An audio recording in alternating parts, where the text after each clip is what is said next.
Bonjour les hypersensibles, je m'appelle Angélique et au travers de ce podcast, je vais te partager mon expérience afin que tu saches que rien n'est une fatalité. Grâce au développement personnel, je suis toujours une personne sensible, mais je ne subis plus cet état. Si comme moi, lorsque tu regardes un film, tu as beau te dire que c'est un scénario monté de toutes pièces, tu ne peux t'empêcher de sortir la boîte de mouchoirs. Ou si encore quand quelqu'un te raconte sa chute ou son opération, tu ne cesses de grimacer en imaginant de manière tellement réaliste comme si tu le vivais toi-même. Et alors les images sur les paquets de cigarettes, elles te sont vraiment insupportables. Et je vais même jusqu'à sentir une manifestation physique à l'endroit où une personne a mal. Si tu ressens un florilège d'émotions que tu as du mal à expliquer ou bien que les mots ne sortent pas, si tu vis tout cela, sans doute es-tu une hypersensible ou une empathe comme on les appelle maintenant. Pendant longtemps, j'ai considéré mon hypersensibilité comme un handicap. À présent, je vais t'expliquer comment on peut considérer comme un atout et en ressortir de belles qualités. Je suis toujours une personne sensible, bien entendu, mais j'ai fait un travail personnel de coaching et de développement, tel qu'aujourd'hui je peux considérer cette qualité comme une force. Alors si comme moi tu peux ressentir la douleur physique et émotionnelle de quelqu'un, alors tu peux facilement faire preuve d'empathie, n'est-ce pas? L'empathie c'est quand même une bien belle qualité, un atout. Tu es la bonne personne pour mieux comprendre l'autre.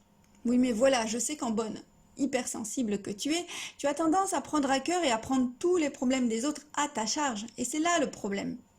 Aider l'autre, ce n'est pas faire face à sa place, ce n'est pas faire à sa place, et ce n'est pas à toi à porter le fardeau de l'autre.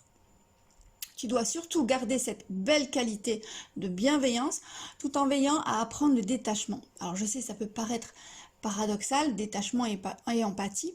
Alors pourtant, il te faudra apprendre à te respecter, à connaître tes limites et la part que tu as à travailler.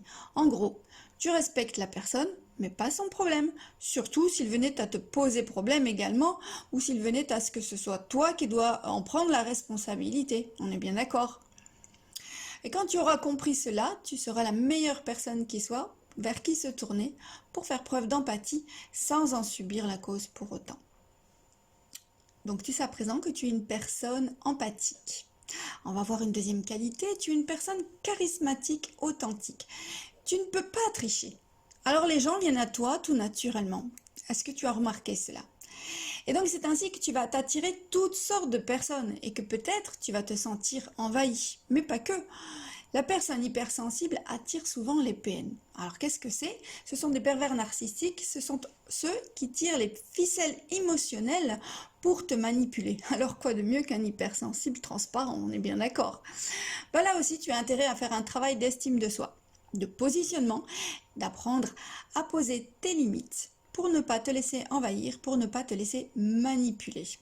Et comme il t'est bien difficile de t'exprimer sans verser ta petite larme, donne-toi aussi l'autorisation de ne pas être parfaite ou parfait. Au moins toi, tu ne fais pas semblant, tu ne portes pas de masque, tu es une personne authentique. Donc la deuxième qualité que je pourrais dire, c'est l'authenticité. Bon, il y aura sans doute un travail de gestion d'émotions, du stress, afin que tu puisses être à l'aise et poser des mots sur tes ressentis. Alors écoute-moi bien et arrête. Arrête de culpabiliser. Arrête de porter la misère du monde. Arrête de chercher à performer. Commence par t'accepter tel que tu es. Tu es une belle personne, pleine de ressources.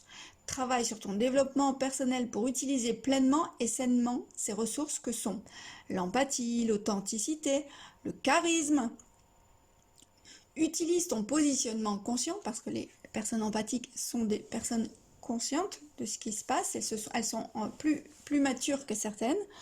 Donc utilise ce positionnement conscient de manière win-win. Ça veut dire ni perdant ni gagnant.